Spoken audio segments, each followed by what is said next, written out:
तेजस्विनावधीतमस्तु मा विद्विषावहै।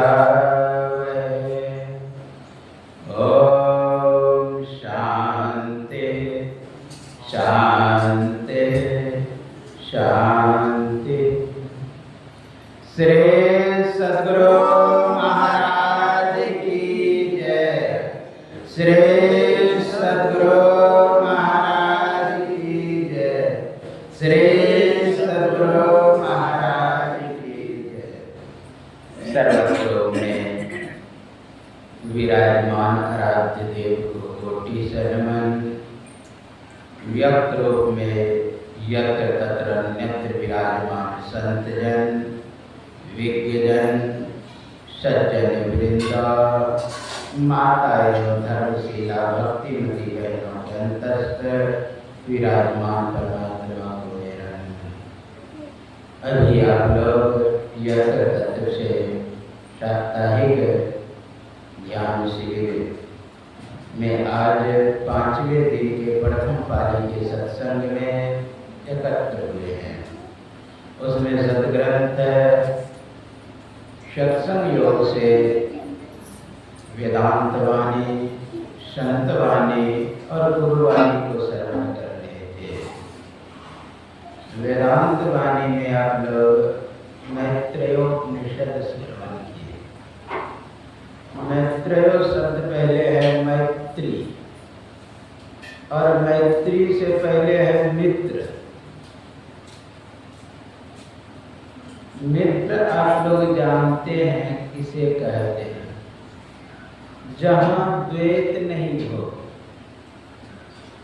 जहाँ मैं और आपका भेद ना हो, वो होता है मित्र। आप लोग सुने होंगे जब भगवान कृष्ण सुदामा से मित्रता किए थे तो कहे थे कि मित्र मेरा दुख तेरा दुख और तेरा दुख मेरा दुख। लेकिन एक और मित्र हुए द्रोणाचार्य और द्रौपद, वो भी दोनों एक ही गुरुकुल में पढ़ते थे। जब मित्रता हुई थी तो द्रौपद ने कहा था कि आधा में कोई बाधा नहीं, यानी मेरी संपत्ति आधा आपकी है, आपकी मेरी है। तो मित्र यानी द्वैत जहां मिट जाए, जहां द्वैत नहीं रहे, द्वैत और द्वंद्व रहे नहीं, सेवक सेव भाव मिट जाए। अच्छा, मित्रता में ये होता है कि आप बड़े हैं या आप छोटे हैं, ये नहीं होता है। मतलब समान बराबर। तो यहाँ है मैत्री। मैत्री हो जाता है पूरी तरह मिला हुआ, गिच प्रत्यय होकर के शब्द बना है, स्त्रीवाच्य है। आप लोग जानते हैं, सुने होंगे कि मैत्री ऋषि होते हैं। ऋषि तो रिसर्च करने वाले। मैत्री स्त्री का भी नाम हो सकता है, पुरुष का। और रिसर्च करने वाले तो स्त्री भी हो सकती है, पुरुष भी। तो मैत्री कौन थी? याज्ञवल्क्य मुनि की 2 पत्नियां थी, मैत्री और गार्गी। मैत्री जो थी पढ़ी लिखी नहीं थी,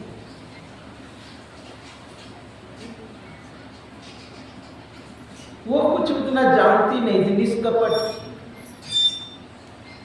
सरल थी, सहज थी। गार्गी पढ़ी लिखी थी, बड़ी थी। और तो और याज्ञवल्क्य मुनि प्रवचन करते थे तो बगल में बैठ करके लेखन कार्य करते थे। 10-10 हजार शिष्य पढ़ा करते थे याज्ञवल्क्य मुनि के गुरुकुल में। एक दिन गार्गी से याज्ञवल्क्य मुनि पूछते हैं, हे गार्गी, श्रेष्ठ कौन होता है? तो गार्गी कहती है, जो पढ़ी लिखी है वह श्रेष्ठ होता है, जो बगल में बैठती है वो श्रेष्ठ होता है, जो बड़ी होती है वह श्रेष्ठ होता है। उसी समय उधर से आ गई मैत्री, लगे हाथों मैत्री से भी पूछ लेते हैं, मैत्री बड़ी अधिश्रेष्ठ कौन होता है?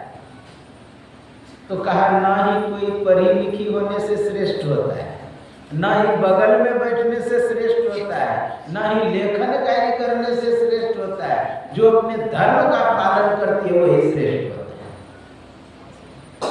दोनों ने अपना अपना तर्क दिया, सभा मौन। उसी समय एक शिष्य खड़े होकर के पूछते हैं, गुरुदेव, दोनों ने अपना अपना तर्क दिया, लेकिन फैसला ही नहीं हुआ कि श्रेष्ठ कौन होता है। तो याज्ञवल्क्य मुनि कहते हैं, जो मैत्री कह रही वही बात श्रेष्ठ है। अब तो गार्गी के अंदर पेट में कड़छी घूमने कि कहाँ मैं पढ़ी लिखी, बगल में बैठने वाली, लेखन कार्य करने वाली, अरे वो जो कहती वही श्रेष्ठ। इसलिए यह भ्रम में न रहे कि मैं श्रेष्ठ, यह भी भ्रम में न रहे कि अमुक व्यक्ति श्रेष्ठ है। जो अपने धर्म का पालन करे वह श्रेष्ठ है। ना ही ब्राह्मण श्रेष्ठ है, ना ही क्षत्रिय श्रेष्ठ है, ना ही वैश्य श्रेष्ठ है, ना ही ब्रह्मचारी श्रेष्ठ है, ना ही गृहस्थ श्रेष्ठ है, ना ही सन्यासी श्रेष्ठ है। श्रेष्ठ कौन होता है? जो अपने धर्म का पालन करे। हम कहे भाई कि आंख श्रेष्ठ है कि कान श्रेष्ठ है, तो मैं कहूँगा ना ही कान श्रेष्ठ होता है, ना ही आंख श्रेष्ठ होता है, ना ही जेवा श्रेष्ठ होता है, ना ही नासिका श्रेष्ठ होता है। श्रेष्ठ कौन होता है? जो अपने धर्म का पालन करे। अर्थात आंख का धर्म है देखना। अगर देख रहा है अच्छा ढंग से, पूरी पूरी अक्षर पढ़ रहा है, तो आप कहेंगे श्रेष्ठ आंख है। अगर नहीं पढ़ पा रहा है, नहीं दिखाई दे रहा है, कहेंगे खराब आंख है। उसी तरह कान से अगर सुन रहे हैं तो कहेंगे श्रेष्ठ कान है, अगर नहीं सुन रहे तो कहेंगे खराब कान है। यानी अपने धर्म का पालन कर रहे तो श्रेष्ठ है।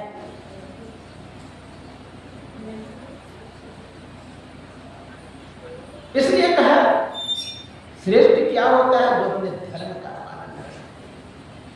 पेट में कड़छी घूम रहा है, किसका बड़ाई कर दी? जानते हैं, मात्र पढ़े लिखे होने से नहीं होता है। आप देखेंगे बंगाल में एक बहुत बड़े विद्वान हो जिसका नाम था जिह्वा काष्ठ स्वामी। सत्संग योग में गुरुदेव उसका वाणी दिए। वो सब दिन बोलते रहा, लेकिन अंतिम में जब जी अपना काट दिया, कहा जिंदगी भर में बक बक करते रहा लेकिन कुछ प्राप्त नहीं हुआ। उसी की बात है, कोई सफा न देखा दिल का, पहड़ी फकीरी खिलका, बाहर मुख से ज्ञान चाटते भीतर कोरा छिलका। कोई सफा न देखा, कोई बिल्ली कोई बगुला देखा, पहड़ी फकीरी खिलका। बहुत सुंदर है। जहरी व्यचनियों मुख से निकला सांप निकलता है। तो बहुत पढ़े लिखे होने से नहीं, वो एक पेट में कड़छी घूम रहा है, तो कौन पढ़ा लिखा? वह शांत रहते, तृप्त रहते, संतुष्ट रहते। उसी समय एक राजा के दरबार, जनक के दरबार से दरबारी आता है और कहता है कि हे याज्ञवल्क्य मुनि, शास्त्रों की रचना किया जाएगा, उसमें लेखन के लिए आपको आमंत्रित किया है राजा जी ने।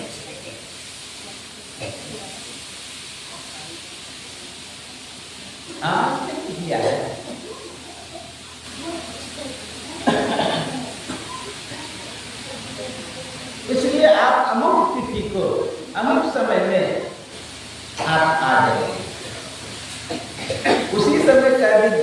मैत्री से, मैत्री तुम अमुक समय में अमुक स्थिति को तैयार रहा।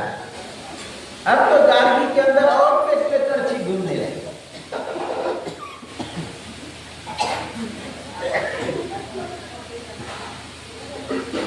पेट करछी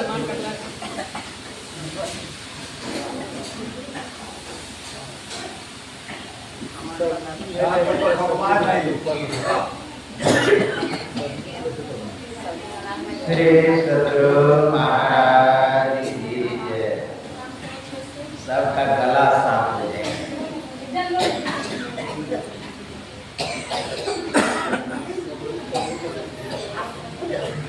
अच्छा स्वामी, श्री सतगुरु महाराज की जय। तो वह दिन आए, वो सोचती है कि ना रहेगी बांस ना बाजेगी बांसुरी। कौन सोची? गार्गी। गार्गी सोची ना रहेगी बांस ना बाजेगी बांसुरी। कुछ ऐसा किया जाए कि गार्गी ही समाप्त, कहते मैत्री ही समाप्त हो जाए। उसने कहे आकर मैत्री पति के संग में जाना चाहिए ना, तो मुंह मीठा खा करके जाना चाहिए। कहा ठीक है, हम खा लेंगे, उसे तो कुछ आता ही नहीं। में खीर बनाई, उसे तुम खा लो। खीर में क्या कहते? जहर मिला, ताकि खा लेगी और मर जाएगी। उसी समय एक भीख मांगने वाला व्यक्ति आ गया। वो भगवान वेश बदल के आए। वो आके कहते हैं मैं 7 दिन से भूखा, मुझे भोजन दो। तो मैत्री जो थी धर्म का पालन करने वाली, वो कहते महाराज मैं अंदर से लेकर के भोजन ला। कहने में यही खीर दे। अब धर्म का पालन करने वाली, अब सामने में खीर मांगे, कैसे नहीं दे? दे। अब लेकर के भिक्षु चले।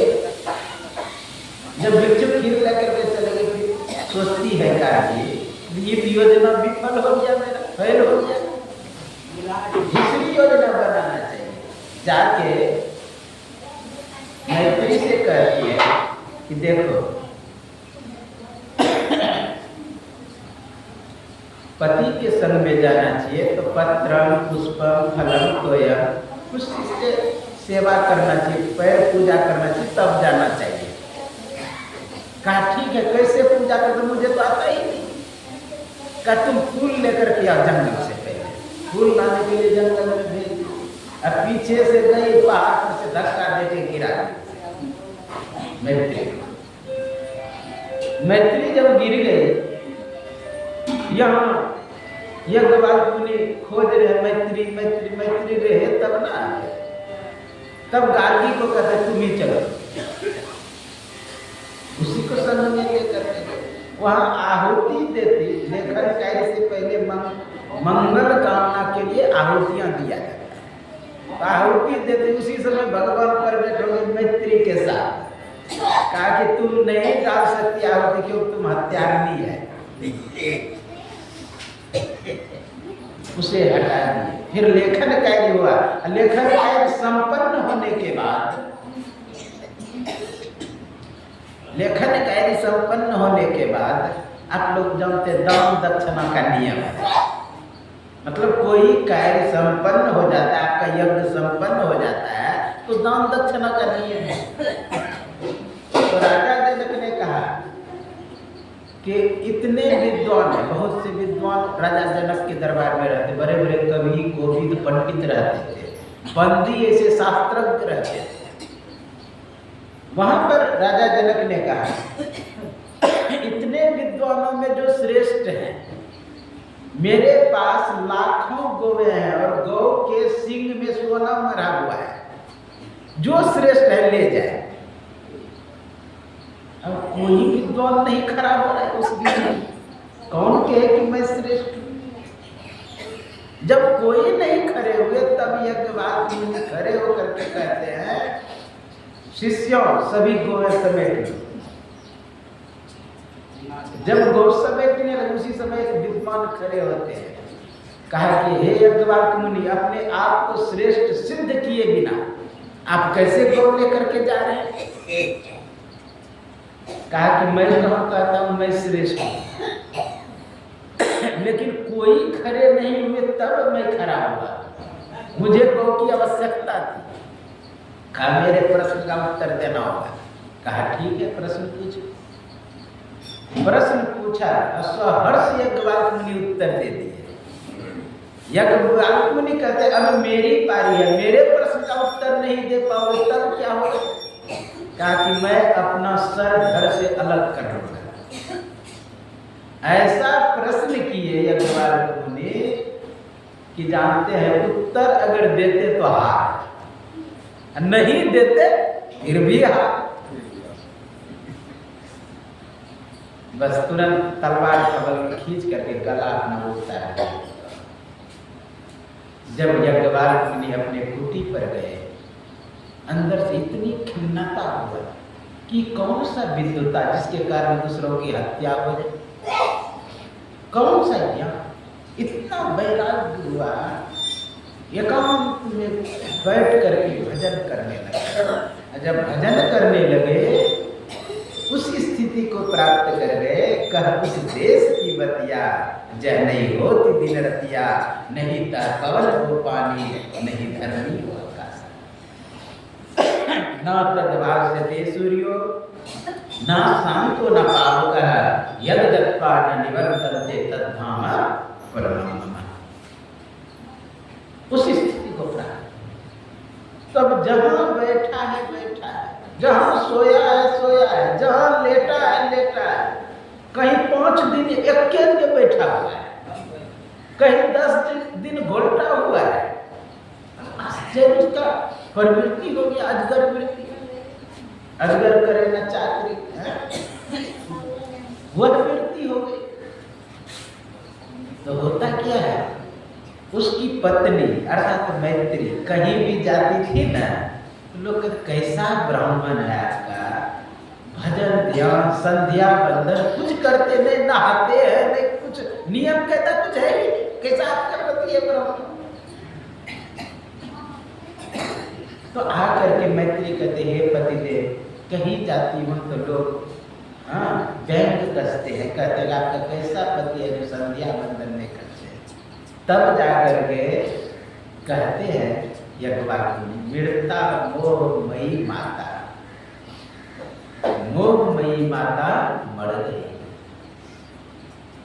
जातो बोधमय सुता, बुद्धमय पुत्र का जन्म हुआ। सूतक द्वय संप्राप्त, ये 2 प्रकार के सूतक हो गया। कथम संध्या उपासना, हृदय आकाशे चिदादित्य सदा भास्ति न अस्तम इति न चौदति, कथम संध्या उपासना। का हृदय रूपी आकाश में चैतन्य रूप सूर्य उदय ही रहता है सदा, यानी हर समय हर क्षण हर वक्त, सदा सर्वाधिगण का सत्य हर समय उदय ही रहता है, न अस्त होता है न उदय। तो कथम संध्या उपासना, उदय होता है तब ना लोग संध्या बंदन, अस्त होता है तब ना आप दीपक जलाते हैं कुछ करो, और उदय अस्त हो ही नहीं। तो बहुत ज्ञान है। एक तो ये कथा, एक और कथा है। एक ऋषि थे व्यास की दृष्टि पड़ी पर है, फिर दूसरे जन्म में ऋषि बने। वो ऋषि वो भी ब्राह्मण, तो ब्राह्मण थे तो पूजा पाठ इधर उधर कराते रहते थे सभी के, लेकिन जहाँ पूजा कराते थे ना वो मूर्ति नहीं भस्म लेते थे, मूर्ति लेकर के अपने पास आ जाते थे। अब उसके घर में मूर्ति बहुत हो गया। अब उसका नियम था, पहले हम अपने भगवान का मूर्ति का पूजा करूंगा तब दूसरे का करूंगा। तो अपने भगवान का मूर्ति का पूजा करने में समय लग जाए, क्योंकि बहुत मूर्तियां। एक व्यक्ति ज्ञानी आए और कहा कि चलिए मेरे यहाँ पूजा कर दीजिए। कहा नहीं, मैं पहले अपने भगवान का पूजा करूंगा तब आपके यहाँ जाऊंगा। कहा इतना मूर्ति का पूजा करने से तो आपको दिन भर लग जाएगा। कहा जितना लगे सब। कहा ऐसा करिए, इतना भगवान को क्यों आप पूछते हैं? जो श्रेष्ठ भगवान है उसका पूजा करना शुरू करें, सबका पूजा हो जाएगा। कहा कि तो श्रेष्ठ कौन है इसमें? कहा कि कैसे पता चलेगा? सबका टांग पकड़ो जितना मूर्ति है और सबको पटको, जो नहीं टूटे समझना वो श्रेष्ठ भगवान है। अब सबको पटकना शुरू किया, सबको टूट गया। एक हनुमान जी का मूर्ति था, पित्तल का मजबूत था, वो टूटा नहीं। कहा ये भगवान श्रेष्ठ है। अब उसका पूजा करना शुरू किया, पूजा करना शुरू किया ना, उधर से आया चूहा, अब बस लड्डू जो चढ़ाया था वो खा लिया। ये कौन भगवान है भाई, अपना लड्डू का रक्षा नहीं कर पाए। फिर सोचा वो बिल्ली, ये जो चूहा भगवान है श्रेष्ठ है, चूहा का पूजा करना शुरू किया। फिर चूहा पर झपट्टा मार दिया को बिल्ली, बिल्ली भगवान श्रेष्ठ है। बिल्ली का जब पूजा करना शुरू किया तो बिल्ली पर कुत्ता झपट्टा मारा तो कुत्ता श्रेष्ठ हो गया। अब कुत्ता को एक दिन उसकी पत्नी ने 2-4 डंडा लगा दिया। ओ पत्नी भगवान श्रेष्ठ, ओ जय पत्नी हरे। जब पत्नी का पूजा कर लिए, किसी बात का गुस्सा आया, दिया 2-4 पत्नी को, तब पता अहम ब्रह्मास्मि, मैं ही ब्रह्म, मैं ही श्रेष्ठ भगवान। इसलिए खुद का पता लगा लीजिए, खुदा का पता लग जाएगा। अर्थात वीरता, मिट्टी के प्रति जो मोह था, लगाव था उस ब्राह्मण का, मिटता यानी मिट्टी।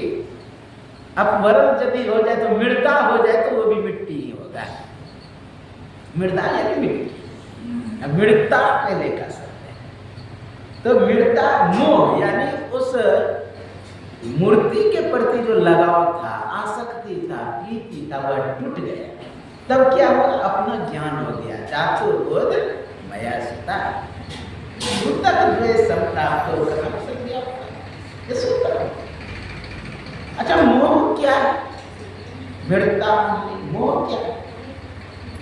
जिसमें संशयात्मक ज्ञान हो, संदेहात्मक ज्ञान हो, यानी निश्चयात्मक ज्ञान नहीं हो, वो है मोह। आप लोग जानते हैं गरुड़ जी को मोह हुआ था कि ये भगवान है कि नहीं है। अर्थात संदेह में। असंदेह कब होता है? जब उसकी वास्तविकता प्रकट ना हो, वास्तविकता दिखाई ना दे, तब तक संदेह होता है। अच्छा वास्तविकता दिखाई कब नहीं देता है?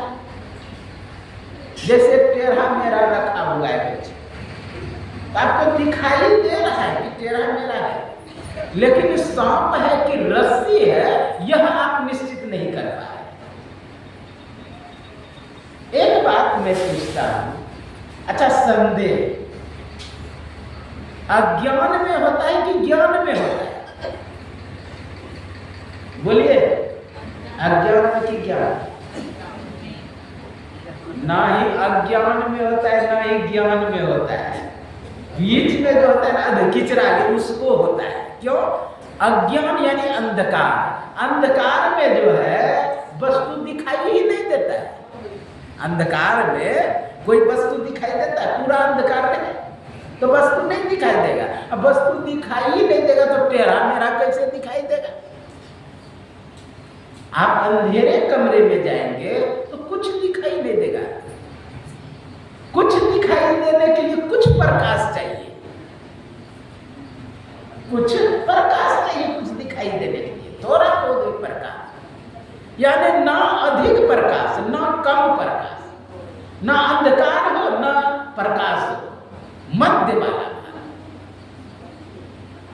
ज्ञान। यदि प्रकाश हो जाएगा तब तो निश्चित ज्ञान हो जाएगा कि ये सांप है, यह रस्सी है।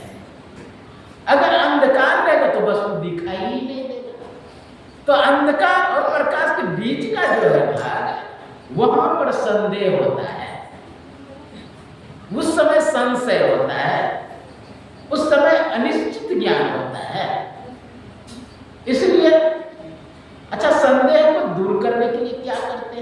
संशय को दूर करने के लिए क्या करते हैं? संशय से भागने के बाद संशय कभी दूर नहीं होगा। जैसे हम देख लिए तेरा मेरा भाग जाए तो कभी संदेह दूर नहीं होगा, मन में बैठा रहेगा सांप था कि रस्सी था। तो उसको वास्तविक जानने के लिए क्या करना पड़ेगा? टॉर्च जला के देखना होगा, हाँ, कि ये सांप है कि रस्सी है। यानी विमल विलोचन,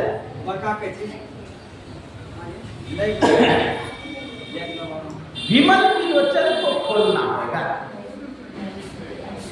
यानी ज्ञान दृष्टि को खोलना होगा, तभी वह संदेह ज्ञान समाप्त होगा, संशय वाला ज्ञान हटेगा। या नहीं तो डंडे से उल्टा पुल्टा के देखना होगा, लाठी से उल्टा पुल्टा। अगर सांप होगा तो उसमें हलचल होगा, सांप होगा तो गति करेगा, अगर सांप नहीं है तो गति नहीं करेगा। तो आप जानते हैं कि गरुड़ जी को संदेह हुआ, मोह हुआ कि ये भगवान है कि नहीं है, तो भागा नहीं, कहाँ गया? आप जानते कागभूषणी के पास। कागभूषणी जी रामायण को उल्टा पुल्टा के दिखाया, नहीं वही राम है। संदेह क्यों हुआ था? उसके मन में हुआ, मैं सुन रखा हूं, जो चेतन का जर करे जर ही करे चेतन, असमर्थ रघुनाई भले ही जीवते था। जो जड़ को चेतन कर दे, चेतन को जड़ कर दे, ऐसा सामर्थ्यवान होते हैं भगवान। इसमें तो कुछ सामर्थ्य दिखाई ही नहीं देता है। अरे सांप ने इसको बांध दिया, अर्थात सर्प पास में बांधे चले गए। अब मैं आया तो सांप छोड़ छोड़ के भागना शुरू किया, तो भगवान से अधिक शक्तिशाली तो मैं ही हूं। ये कौन सा सामर्थ्य था भगवान का? यही संदेह, संशय हुआ, मोह हुआ कि ये भगवान नहीं हो सकता है। तो मोह को दूर करने के लिए, संदेह को दूर करने के लिए कहाँ गए? कागभूषणी के पास। कागभूषणी ने रामायण को उल्टा पुल्टा के दिखाया, नहीं वही राम है, वही सत्य है। इसलिए संदेह से दूर होने के लिए संदेह से भागना नहीं पड़ेगा। अच्छा, संशय जो होता है, संदेह जो होता है, सब जगह फैल जाता है। एक जगह संशय के कारण सभी में संदेह दिखाई देने लगता है, सभी जगह। जैसे आप एक कमरे में बैठे हुए, रोशनी जल रही है, इतने में एक सांप घुस जाए आपके कमरे में, देखे कि घुस रहा है, इतने में लाइट चली जाए, तो आप पैर कहीं डर से नीचे नहीं रखेंगे कि यहीं पे सर्प हो, यहीं पे सांप हो। यानी सांप कहीं एक जगह पर है, लेकिन सांप का भ्रम, सांप का संदेह आपको सब जगह हो गया, सभी जगह पर। आपको यह भी क्यों नहीं हो रहा कि अमुक जगह ही सांप होगा? क्योंकि निश्चित जड़ में किया जाता है, चेतन में नहीं। अगर चेतन है, आप देखे हैं कि चेतन रूपी सर्प चलते हुए आई है, तो आप निश्चित नहीं कर सकते सर्प अमुक जगह बैठा होगा। वही अगर टेबल रहता है, तो उसको आप निश्चित कर सकते थे कि टेबल इसी जगह होगा। इसलिए संदेह सभी जगह फैल जाता है। उस संदेह को दूर करने के लिए क्या करना पड़ेगा? टॉर्च जलाना होगा, देखना होगा कि कहां पर बैठा हुआ है। या नहीं तो अपने लाइट आ जाए तो वो भी पता लग जाएगा कहां पर है। इसलिए मोह और संदेह को दूर करने के लिए क्या करना पड़ेगा? अपने घट दिया ना बारू रे। कहीं कोई वस्तु को खोजना होता है, वास्तविक स्वरूप को जानना होता है, तो दीपक जला के जाते हैं कि किधर है। अभी न टॉर्च चला है, उदाहरण देते हैं टॉर्च का। पहले तो दीपक में हम लोग भी पढ़े हैं दिया में। अपने घट दिया ना बारू रे। बहुत सुंदर सिस्टम तंत्र व्यवस्था बताए कि अपने घर में दीपक कैसे जलाएंगे। आप जानते हैं दीपक जलाने के लिए किन किन वस्तु की आवश्यकता होती है? किसका? तेल का, बाती का, माचिस का। तेल हो, बाती भी हो, माचिस भी हो, तब इन संयोग से, इसके सामंजस्य से दीपक जलेगा। बाती भी हो, तेल भी हो और माचिस भी हो, लेकिन अगर बाती पानी में भीगा हुआ रहेगा तो दीपक नहीं जलेगा। उसी तरह अगर ये मन रूपी बाती अगर विषय रूपी पानी में डूबा हुआ रहेगा तो कभी दीपक नहीं जलेगा। तो उसको क्या करना पड़ेगा? उस पानी को निचोड़ना पड़ेगा, फिर धूप में जाके सुखाना होगा, फिर उसको तेल में डालना होगा, तब जाकर के जलाएंगे। जलाएंगे। आपके पास तेल भी रहे, बाती भी रहे, माचिस भी रहे, ठीक है। अगर माचिस भीगा हुआ रहेगा जल जाएगा सब, लेकिन जलेगा नहीं। कितना सामंजस्य करना पड़ेगा, सब चीज ठीक हो। उसी तरह आप अगर दृष्टि योग करना चाहते हैं, दीपक जलाना चाहते हैं, अपने घर में ज्योति जगाना चाहते हैं, तो आपको सब चीज का सामंजस्य करना होगा। जैसे गुरु महाराज बोले कि 12 अंगुल पर्यंते, या कहा 12 अंगुल बाहर। देखिए, नापना नहीं पड़ेगा। नाप करके जो सोचेंगे कि बिंदु उदय होगा, ऐसा नहीं होगा। आप एक टक से गुरु निर्दिष्ट स्थान पे देखते रहे, जहां पे 12 अंगुल होगा वहीं पर बिंदु उदय होगा। यह बिंदु वहीं पर उदय होगा जहां 12 अंगुल होगा। सामंजस्य बैठना पड़ेगा। जैसे मैं एक बार प्रयोग कर रहा था, क्या एक शीशा आता है, लेंस आता है, जो आप धूप के सीधा में उसके सीध में कोई वस्तु रखेंगे तो उसमें अग्नि लग जाएगा। तो मैं सोचा कि इतना दूर क्या रखना है, उसी कागज पे रख देते उस लेंस को, जल्दी आग लग जाएगा। लेकिन रखे रहे आधा घंटा, हुआ ही नहीं, जला ही नहीं। फिर उस लेंस को उठाए, दूर रखे, फिर नहीं हुआ। अब दूर से धीरे धीरे जब नजदीक करने लगे तो वहां पर धीरे धीरे बड़ा बिंदु जो था वो छोटा होने लगा। छोटा होते होते पूरा वही सूक्ष्म प्रथम काला लगता है, वही फिर श्वेत होता है। क्या हुआ? ज्यों ही बिंदु बना फट से आग लग गया। वहां आग लग गया तो लेंस और मैं कागज का दूरी नापा, संयोग कहिए या जो कहिए, वो जो दूरी नापा ठीक 12 अंगुल हुआ। ऐसे तो लेंस का पावर पर भी निर्भर करता है। लेकिन आश्चर्य मुझे लगा, कहने का भाव किया कि हम लोग निर्दिष्ट स्थान पे देखें और सामंजस्य बनाना। जिस तरह दीपक जलाने के लिए आपको माचिस की भी जरूरत पड़ेगी और अच्छी माचिस की जरूरत पड़ेगी।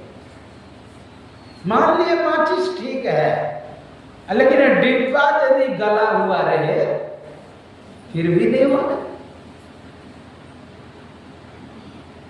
ठीक है, अगर तेल भी है और बाती भी है, आप जानते हैं बाती हो, तेल हो, माचिस हो, तीनों का सामंजस्य सही सही हो, तभी दीपक जले। उसी तरह हम लोगों को क्या करा है, अपने घर दिया न बारो, नाम का तेल सूरत की बाती ब्रह्म अगिन उद्गार दे। नाम को आप जब करते रहे तो वो जो बाती है ना, बाती में जो पानी भिगो हुआ है वह सूख जाएगा, बदल जाएगा।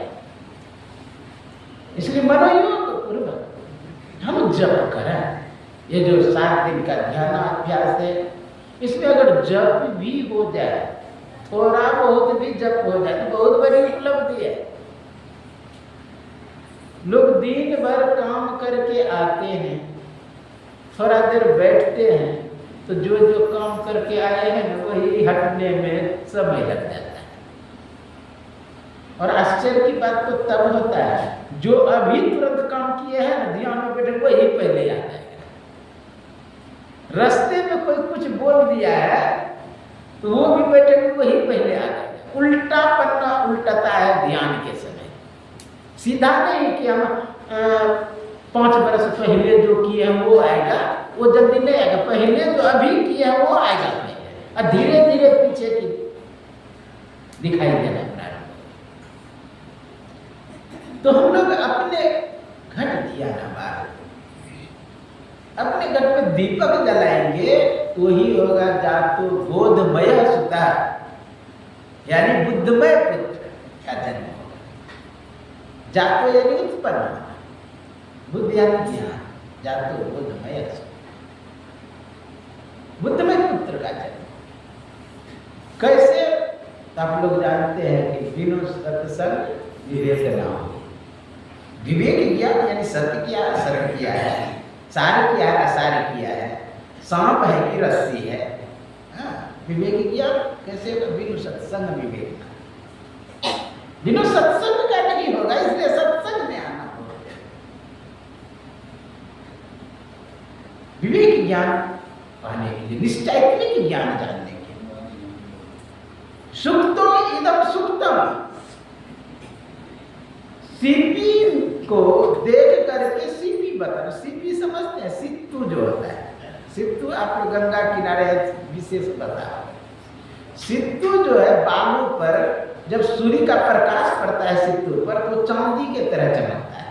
अब लोगों को भ्रम हो जाता है ये चांदी है कि सित्तू है। सुख तो एकदम रजतम, सीपी में चांदी का ज्ञान होने लगता है। ये जो ज्ञान है अयथार्थ है, ये वास्तविक नहीं है, संदेहात्मक है। सुख तो एकदम सुखतम, सित्तू को देख करके सित्तू बताना वास्तविक ज्ञान है। सुख तो एकदम रजतम, सित्तू में चांदी बताना गलत ज्ञान है। रज तो एकदम रजतम, चांदी को देख करके चांदी बताना वास्तविक ज्ञान है। संदेह से हटना चाहते, मोह से हटना चाहते हैं तो आपको आंतरिक साधना ही करना पड़ेगा, विमल विलोचन जगाना पड़ेगा, तभी वह मिट सकता है। मिटता मोह। अब बड़े बड़े को मोह हो गया है, आप लोग जानते हैं ब्रह्मा को मोह हो गया कि ये भगवान है कि नहीं है। और तो और मैया सती को तो सब दिन संदेह बना, क्योंकि सत्संग नहीं की थी, कभी सत्संग नहीं की सती।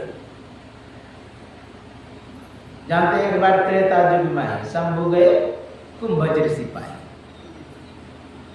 संग सती, संग में सती भी गए। भगवान शिव गए कुंभज ऋषि के पास, जो ही गए कुंभज ऋषि के पास, जानते हैं सो करके भगवान शंकर को प्रणाम करने लगे कुंभज ऋषि। ज्यों ही सो करके प्रणाम करने लगे, होता क्या है सती के मन में संदेह हो जाता है, ये कौन सा वक्ता, ये कथा व्यास जो श्रोता को देख करके चरणों में गिरने लगे, श्रोता को प्रणाम करने लगे, ये वक्ता ठीक नहीं है।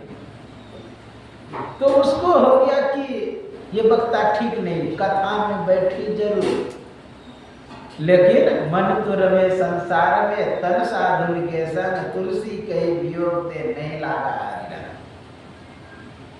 माला तो कर में फिरे, जीव फिरे मुख माही, मनमा तो 24 फिरे यह सो सुमरन नाई। मन कहीं और भटक रहा है, शरीर एक कथा है। ऐसा होता है, सरलता को देख करके लोग सोचने लगते ये कुछ नहीं है। वही थोड़ा सा हेलीकॉप्टर से मैं आता तो सब लोग ऐसे भी 50 गो आ जाता है, आता है ऐसे ही बोलिए हैं। ऐसे सरलता में आ जाइएगा तो नहीं सेल देता है। वही 4 चक्का से आइए थोड़ा सा अच्छा लोग मानता है। तो वहां सरलता दिखा रहे हैं कौन? कुंभज ऋषि सरल है, जिसके अंदर भगवान का प्राकट्य हो जाता है, भगवान का दर्शन, वो तो सरल हो ही जाता है। सो से सीता, रो से राम, लो से लक्ष्मण, तीनों पास हो जाता है सरलता जिसके अंदर हो जाता है। सरल है। सबरी के विषय में भगवान राम अपने से कह रहे नाम एकम जिनके होई, नारी पुरुष चराचर कोई, असोई अतिशय प्रिय भव सकल प्रकार अगति दृढ़। सभी प्रकार की भक्ति तुमने दृढ़ है, सभी प्रकार की भक्ति तुमने दृढ़ है। लेकिन सबरी क्या कहती है? कहीं विद्या स्तुति करो, अधम जाति में जन्मति भारी, अधम ते अधम, अधम अति नारी। सरल देखिए कितना, जिस वृक्ष में फल लगता है वो झुकने लगता है। यहां कुंभज ऋषि झुक रहे हैं तो यह नहीं समझा कि पहुंचे हुए नहीं है। गुरु भाई कुछ प्रकाश ठाकुर पहुंच गए, क्या कहते? सब संतन की बड़ी बलिहार, मोरी मतियते नीचरा। क्या अनारी थे गुरु भाई? नहीं, सरलता है, सरलता। मैं पहली बार कथा करने के लिए 2004 में पटना के पास है नौबतपुर में गया। वहाँ जानते हैं जिसके यहाँ गए, उस समय में सफ़ेद कपड़ा पहनता था, कम उम्र था, क्योंकि हरिद्वार जब मैं पहले बार गया था तो 2000 ईस्वी में गया। मैट्रिक परीक्षा करके कृपाघाट 98-97 में गए, 2000 में वहाँ चले गए। तो उम्र कितना? 17-18। 4 में कितना हुआ होगा? मैंने 20 का, तो कम में उम्र लगता था उस समय। तो देख करके जिसके यहाँ गए थे उतना सम्मान नहीं किया, देखा कि साधारण है, कोई उतना कुछ नहीं हो। जब 3 दिन कथा सुन लिया तब उसके परिवार के लोग दीक्षा लिया, तब बढ़िया व्यवस्था किया।